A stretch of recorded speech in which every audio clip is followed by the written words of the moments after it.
नमस्कार। Avon news में आपका स्वागत है। आज हम बात करने जा रहे हैं हेपेटाइटिस बी और सी, जिसे देहाती भाषा में कहते हैं काला पीलिया। ये कितना खतरनाक होता है और लोगों को पता नहीं लग पाता है, और इससे संभवतः अगर लापरवाही हो तो मौत भी मरीज की हो जाती है। तो इन्हीं विषय पे चर्चा करने जा रहे हैं। हमारे सामने इस वक्त मौजूद हैं बदायूं के जिला पुरुष अस्पताल के सीएमएस डॉक्टर कप्तान सिंह। उनसे हम वार्ता करेंगे और जानेंगे कि आखिर हेपेटाइटिस बी और सी इतना खतरनाक क्यों है और इसका वायरस किस तरीके से शरीर में फैलता है, और क्या-क्या इसके सिम्पटम्स होते हैं या नहीं होते हैं। इन्हीं पहलुओं पे हम बातचीत करने सीधे-सीधे मुखातिब होने जा रहे हैं। हम बातचीत करें। बहुत-बहुत सब स्वागत है हमारा आपका एवन न्यूज़ में। और क्या वजह है जो हेपेटाइटिस बी से लोगों के एक तो सिम्पटम्स नज़र नहीं आते हैं, और दूसरा लापरवाहियाँ होती हैं, और तीसरा मेरा सवाल ये है कि ये किन-किन कारणों से फैलता है? धन्यवाद शकील भाई।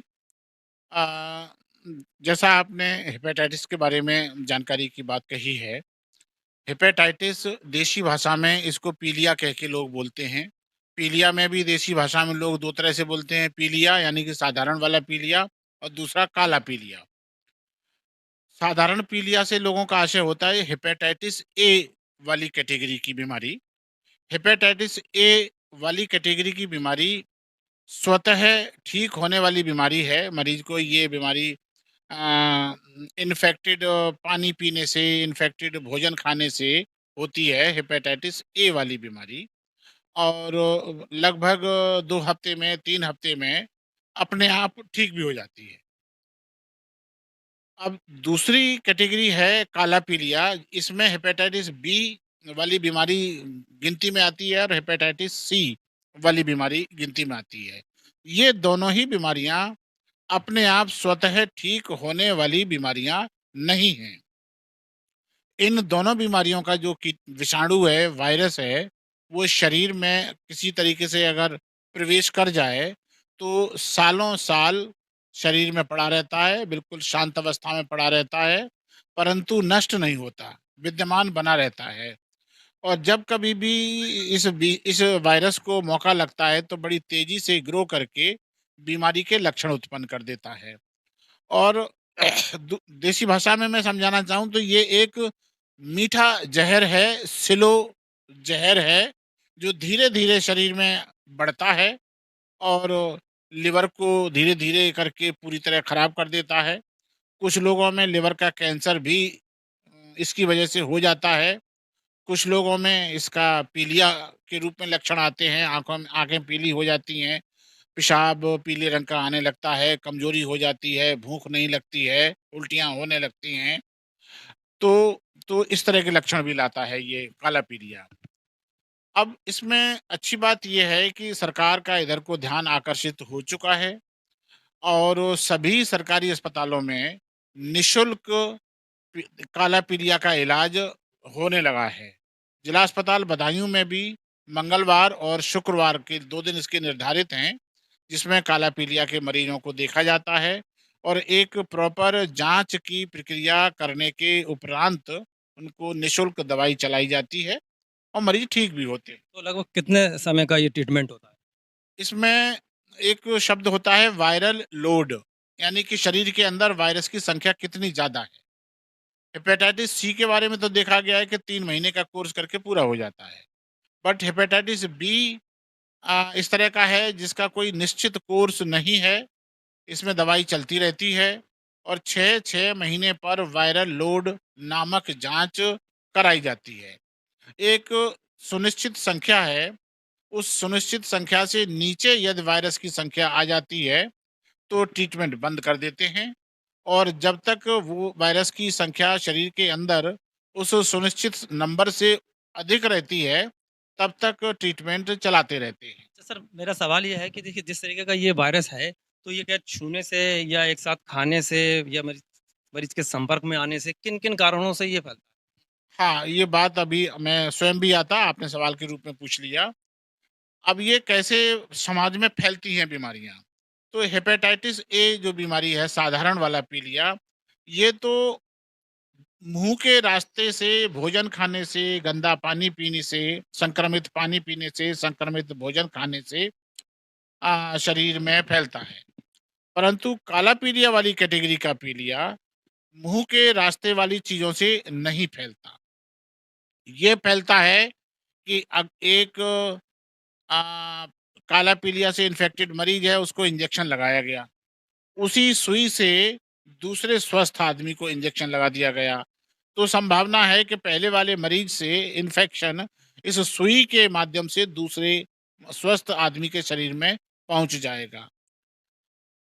खुदा न खास्ता ब्लड चढ़ाना पड़ जाता है समय समय पे, और एक संभावना इस बात की कही जा सकती है कि ब्लड के माध्यम से भी एक से दूसरे में ये बीमारी ट्रांसफर हो सकती है। यद्यपि जो हमारे रजिस्टर्ड ब्लड बैंक हैं, वहाँ पर इस बात की व्यवस्था है कि ब्लड चढ़ाने से पहले ब्लड की पूरी स्क्रीनिंग की जाती है, और इस तरह की सारी बीमारियां ब्लड में अगर पाई जाती हैं तो उस ब्लड को डिस्कार्ड कर दिया जाता है, वो किसी मरीज को चढ़ाते नहीं है। ये खाने से या साथ में बैठने से या एक साथ भोजन करने से या हाथ में कहीं ब्लड उसका दूषित लग गया तो उससे ही फैलता है? उससे नहीं फैलेगा। ये फैलता है एक मनुष्य का शारीरिक तरल दूसरे मनुष्य के शारीरिक तरल से सीधे सीधे संपर्क में आवे।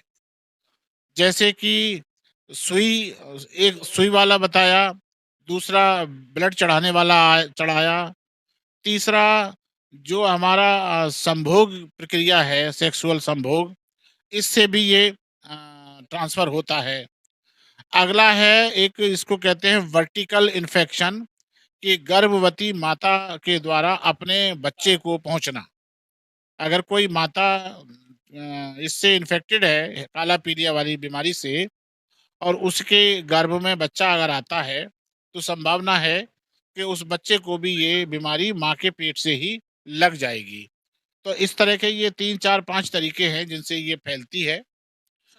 दूसरा सवाल मेरा ये है कि सर इनसे बचाया कैसे जा सके और कैसे लोग बच सकें? और आपके अस्पताल में भी लगभग मैं समझता हूँ कि काफ़ी मरीज़ इसके लगातार बढ़ते जा रहे हैं।